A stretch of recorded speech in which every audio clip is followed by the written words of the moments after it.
Hey guys, in this video I'm gonna show you how to connect your JBL Clip 5 speaker to Android phone. But first, don't forget to follow to see more useful content. So, firstly, we need to turn on the power on this speaker. Find this button on the left side, press and hold till you hear the voice signal until this indicator starts blinking. Great! Now we need to turn on the Bluetooth.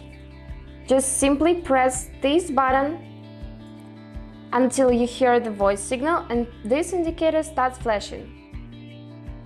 Great! Now we need to move to the next step. As you can see, it suggests us to automatically connect to the speaker, but if not, we can go to the Bluetooth. Just simply swipe down from the right corner, find Bluetooth, press and hold.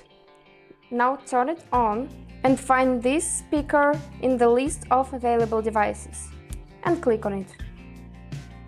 Now we click on pair